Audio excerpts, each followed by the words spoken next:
our very funny David Carlone, everybody.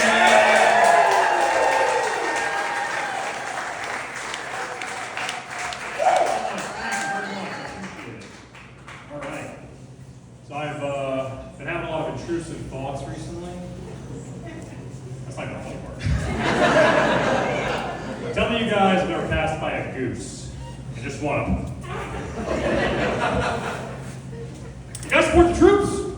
Woo! Not the military, the Girl Scouts. Woo! Love some Samoas. Let's be real. The Girl Scouts have done way more to impact your life than the actual military, right? I mean, they're there for you on the front lines of your grocery store. Just kidding, I was in the military, so I'm allowed to say that. You know, you can tell if someone's in the military, right? Don't worry, they'll tell you. If you ever meet a vegan veteran that does CrossFit, clear your schedule, they have a lot to talk about. I think even more people would support the troops if we could bet on them. You know how much harder I would have worked if I knew back home I was on someone's fantasy team? The government's already making money on the war, let's get our cut. Imagine 2011 just being like, oh dude, I just threw $100 on the SEALs to take out Bin Laden this year. I need this to hit. And we'd call it March Madness. Yeah, the soldiers march. Yeah, okay, you guys take that. But it's an honor to be here Memorial Day weekend. I love Memorial Day. You guys know the difference between Memorial Day and Veterans Day, right? No, you don't. I know you don't, because I get texts from people saying, hey man, happy Memorial Day, thank you for your service. Which is nice, I appreciate it. But I would respond the same way. Thank you, but despite your best efforts, I'm still alive. Ghost emoji. Once you know the difference, you realize that telling someone happy Memorial Day kind of comes off a little sarcastic. It's like telling a Native American person happy Thanksgiving. Probably should have said that. But the Army did give me a lot. One thing the Army did give me was tinnitus. It's not like a ringing in my ear. It's not always there, but when it is, it's annoying. Like your mother-in-law. I'm guessing, from what I've heard. But having tinnitus, it does make it difficult to hear. And here's the thing, ladies, I'm a listener. I was on a date with a girl and I told her, I was like, hey, I just want you to know I have tinnitus. And she goes, oh, that makes me feel so much better because I have syphilis.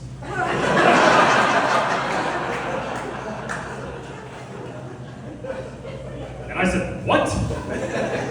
Because I didn't hear her. Then she said it louder, and everyone at Dave Buster's heard. I'm not an expert at dating. I can't spot red flags. What I do know is that if a person describes their cat as confident, get out. Save yourself. But I've been single for a while. My grandma told me, she was like, David, you're like the first piece of bread. I was like, what do you mean? She's like, well, nobody wants you. But eventually, all the good pieces of bread are taken, and you'll find your perfect match on the other end. How long to be mad is actually a pretty good analogy.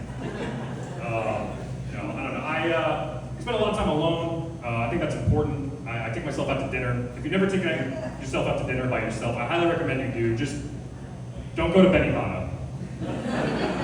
They actually get kind of pissed if you show up by yourself. Apparently, I disrupted the hibachi seating flow.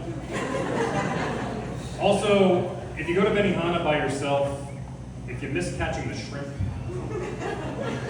very embarrassing. What's that? Oh, no, my family was just all busy. No. Oh, yeah, right there.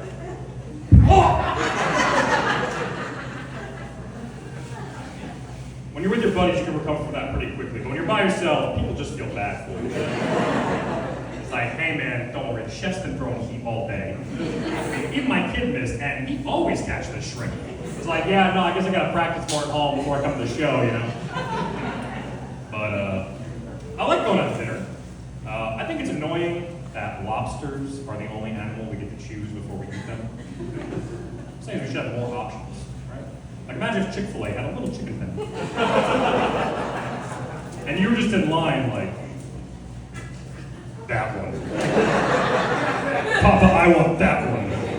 Good choice, my boy. Something I've observed that's pretty cool is if you go to a bar or a party, and you wear like a Celtics jersey. 2-0. And you see somebody else in a Celtics jersey, chances are you'll talk, start a conversation, maybe even become friends. Something I've experienced that's not cool is if you go to a party and you wear a NASA t-shirt, and you see somebody else in a NASA t-shirt, you will stay as far away from that person as possible. Because you both know neither of you work there. You also realize in that moment, you're not 100% sure what NASA stands for. One of the A's aquatic, can't be aquatic. Just two unemployed wannabe astronauts who at some point in a mall stumbled into a hot topic. When the eclipse happened last month, I read a cool article about the eclipse. It said that NASA was launching 3 rockets at the eclipse. They're just doing the stuff we would have done as kids. It's like, all right, guys, the eclipse is happening. What should we do? Let's shoot at it! Yeah! NASA's like that weird kid in your neighborhood growing up who knocked on your door and was like, I found a frog.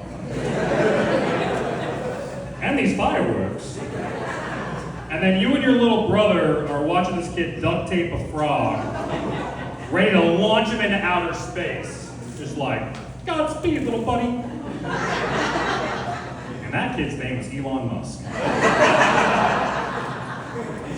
I know we're having fun right now. This is really cool. I'm going to say something a little controversial right now. Some of you guys might hate me for saying something like this.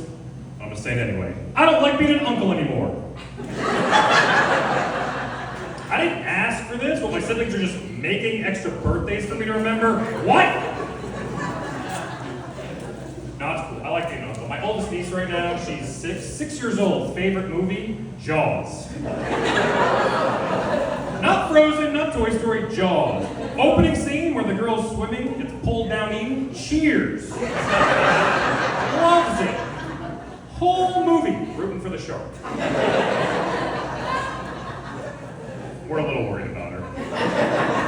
No, she's saying all these really cute things too. Like I was on the phone with my sister and I heard in the background, she's like, Uncle David, you used to live with Grandma and Grandpa? I'm like, that's a good one. I used to live with Grandma and Grandpa.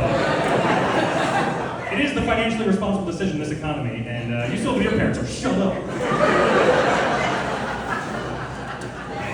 I do still live with my parents. But I know it's time to get out, trust me. I know, I'm 31, I know it's time to get out.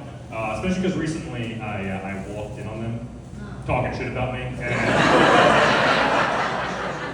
I deserved it. I had it coming. It's also, it's awkward, being 31 and having to wait for your parents to leave the house to cry.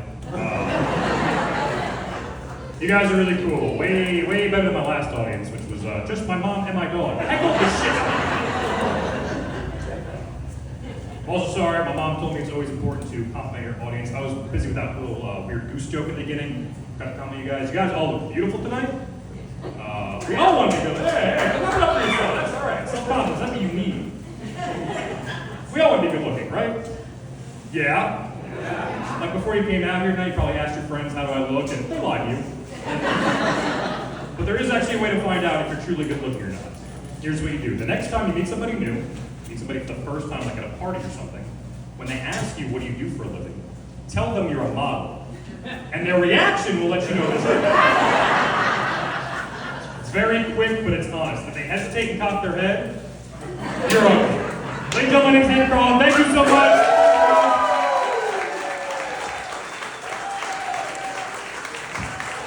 David Carlone.